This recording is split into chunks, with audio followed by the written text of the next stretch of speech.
Yesterday's economic speech by President-elect Barack Obama was billed by his aides as a major address, but it didn't give stocks a major boost. So in today's Call of the Wild, we asked the question, do the markets like Obama? Let's bring in Charlie Gasparino and Dennis Kneale. Dennis, I'm going to start with you because we saw the market go down while he was talking, but at the same time, he did reintroduce the tax cuts. The market certainly liked that. What do you think? You know, the markets don't like Obama. They love Obama. Business is falling in love with Obama. Yes, their lips say no, no, but their eyes say yes, yes. First of all, 40% of the stimulus package is going to go for tax cuts, not just tax cuts to pay rebates to the poor, tax cuts for business, and business is impressed by that. Hello? Second of all, you know, he's reaching out. He did that exclusive interview with CNBC, John Harwood. He did that for a reason. And now he's saying one of the first things he's going to do as soon as he takes office is meet with business leaders. Third thing, Melissa, it turns out change that he's going to bring to Washington means a return of the Clinton administration. And the bull market had one of its best runs ever during the Clinton years. Those are good points. Charlie, are you on the phone there? Yeah, I was just on the phone interviewing Mr. and Mrs. Market just because we know exactly, to get exactly what they were saying and how they feel. I mean, this is somewhat of an unscientific survey, Dennis. I'm sorry. Yours might be more scientific. Maybe you have a margin of error in yours of 0%, but mine is unscientific. And I can tell you this. They don't know. Mr. and Mrs. Market tell me they don't know what to do with Obama. They did not like his initial, what he ran on, the tax plan. They did not like that. He wanted to raise taxes on, let's face it, the most productive people in this country, small businesses, and the markets hated that. They still don't know what to make of his tax plan because every now and then he says, well, we might let the Bush tax cuts lapse or sunset in 2010, and then David Axelrod pops up and says, oh, no, we're going to make them retroactive. And I think if the markets, if Mr. and Mrs. Market really loved Obama, I think we wouldn't be in the trading range that we're on right now. Now, yes, we have a tough economy, we have a banking crisis, but you know, listen, he is not exactly, you know, throwing a life raft to the capitalist system here. He's basically, let me finish. Let you finish. You've been talking for 3 minutes, man. Your turn. He is giving welfare checks largely to people. Okay, so let me start. Gerald Seib, veteran Washington reporter and columnist of the Wall Street Journal, quotes a guy from one of the biggest biz packs saying, hey, actually, they're kind of impressed. Quotes a guy from the U.S. Chamber of Commerce today in his column saying, he likes pork. This is kind of good. He likes pork. You know, when Obama was running, all we heard was that those Bush tax cuts are evil. Suddenly, now, we're hearing he's probably going to let them go through 2010 at the least. And furthermore, Charlie, if he says we can't raise taxes now, it'll be too bad for the economy, I'm hoping as he gets into office, Charlie, he will learn, you know what?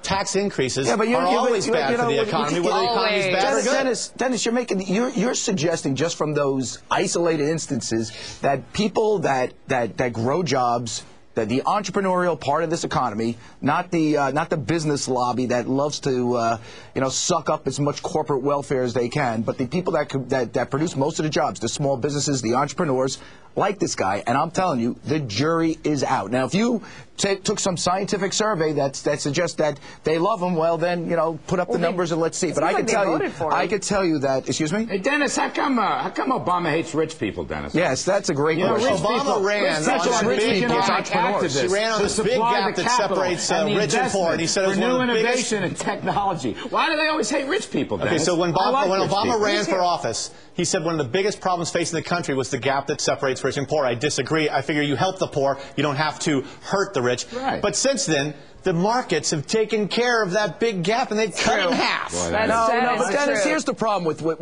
we're talking about in terms of stimulus here. He's doing very little. Larry, you're an economist. You help me out here. If I'm wrong, let me know.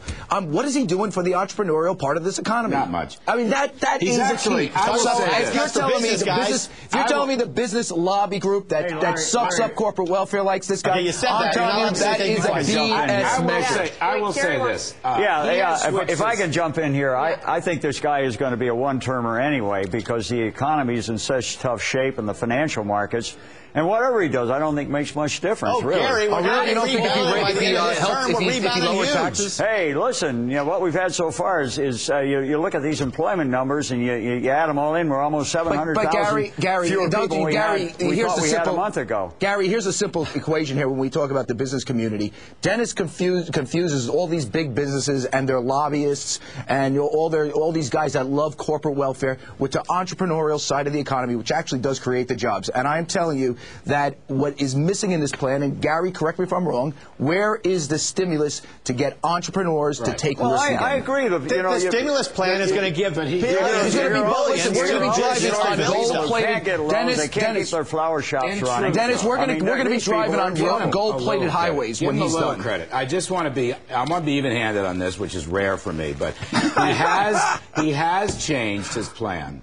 He does have now a couple of $100 billion of business tax cuts. But it's all skewed to these welfare tax rates. I would do it differently. I would slash the tax rate on large and small companies and the capital gains rate, and he's not. But he is providing cash expensing, and he is providing the 5-year carryback tax loss. These will help a little bit. But you know, Gary, isn't that like kind of spitting in the bucket a little bit? I mean, how much is that going to do for the entrepreneurial side of the economy? It isn't going to do a thing. But the natives are restless in Congress. I agree with that, and that's why I think he'll be a one-termer.